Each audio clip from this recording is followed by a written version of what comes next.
Welcome back to the deep dive. Today, we're taking a really fascinating look at the historical roots and the journey of Buddhism. Yeah, it's a great topic. We're going back to ancient India, maybe 6th, 5th century BCE. Right, a time you described as a spiritual melting pot. You had the established Vedic ways, but also these Shramana movements popping up. Exactly, like Jainism. Yeah. Groups focusing on asceticism, self-discipline. It was a very dynamic spiritual scene. And right in the middle of all that ferment, Siddhartha Gautama starts his path. That's the one. The man who would become the Buddha. So he starts life as a prince, right? Lumbini, Nepal, totally sheltered. Completely. Shielded from anything unpleasant. Which makes his transformation so remarkable. How did that happen then? How does someone so protected suddenly confront, well, reality? It's this really powerful story of the 4 signs. He goes out and sees for the first time an old man, Okay. then a sick man, then a dead body, and finally this calm, serene ascetic. Wow, so these weren't just sightings. No, they were like thunderbolts. He suddenly grasped the reality of suffering, of impermanence for everyone. It wasn't abstract anymore. And that pushed him to leave his palace. It compelled him. He renounced everything, the power, the wealth, the comfort. So he goes searching. What happens next? Years of searching. He tried extreme asceticism, starving himself, but eventually realized that wasn't the answer either. The middle way. Precisely. He found enlightenment, nirvana, under the Bodhi tree in Bodh Gaya. Became the Buddha, the awakened one. And then he starts teaching. His first sermon in Sarnath. He lays out the middle way, that balance, plus the 4 noble truths and the noble eightfold path. These are really the cornerstones. Okay, let's unpack those core ideas a bit. The 4 noble truths and the eightfold path. They sound quite practical. They really are. The truths diagnose the problem, suffering, its cause, its cessation, and the path to cessation.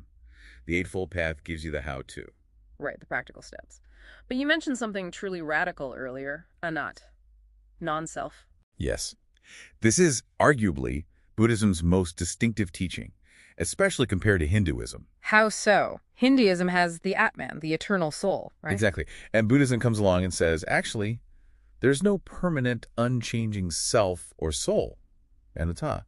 That's a huge difference. What does that imply? Well, if there's no fixed self to protect or cling to, the whole basis of suffering, which often comes from attachment and ego, starts to dissolve. It's revolutionary. It really reframes everything. Okay, so he has these profound teachings. How does it go from one man's insight to, well, a religion? The Sangha, the community of monks and nuns he established, that was crucial. Including nuns? Was that common then?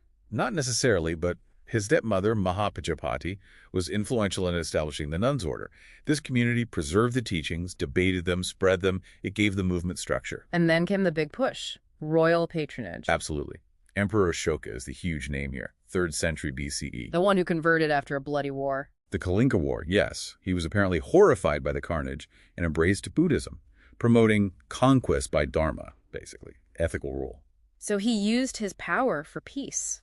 You could say that. He put up edicts on pillars and rocks, built stupas, sent missionaries everywhere. His own kids went to Sri Lanka.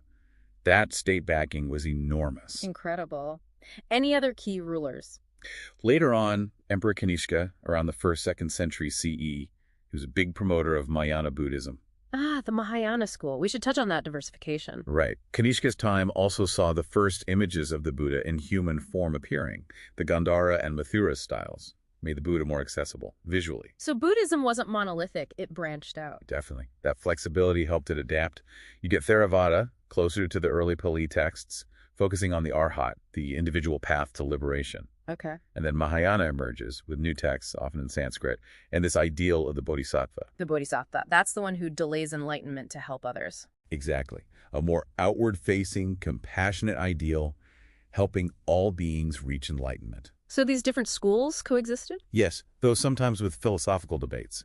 It allowed Buddhism to resonate with different people and cultures. How did it sit alongside Hinduism, though? They share ideas like karma, samsara.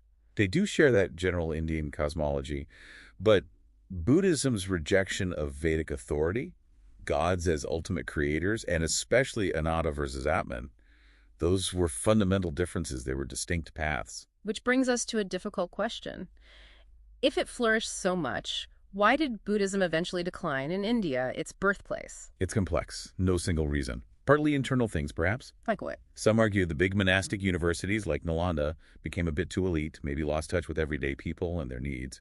Less grassroots support over time. Okay, makes sense. And external factors. Huge external pressures. The rise of devotional Hinduism, the Bhakti movement, was very powerful and appealing. And Hinduism even absorbed the Buddha. Yes, in some traditions, the Buddha came to be seen as an avatar of Vishnu, part of the Hindu synthesis.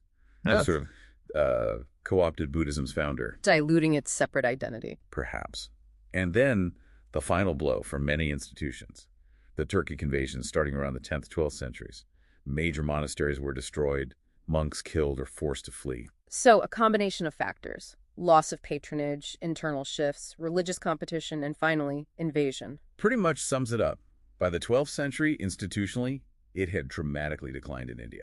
So wrapping this up, what's the takeaway here? A story of decline. Well, yes and no. Institutionally, yes, it declined in India. But its ideas, they profoundly shaped Indian philosophy, ethics like ahimsa, nonviolence, art.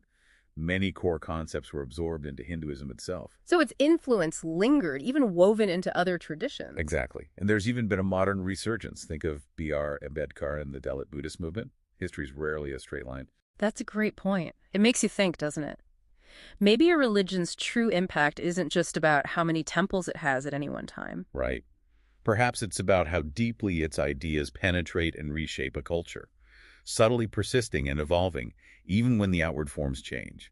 Its story in India might not be finished after all. A fascinating thought to end on. Thanks for that deep dive. My pleasure.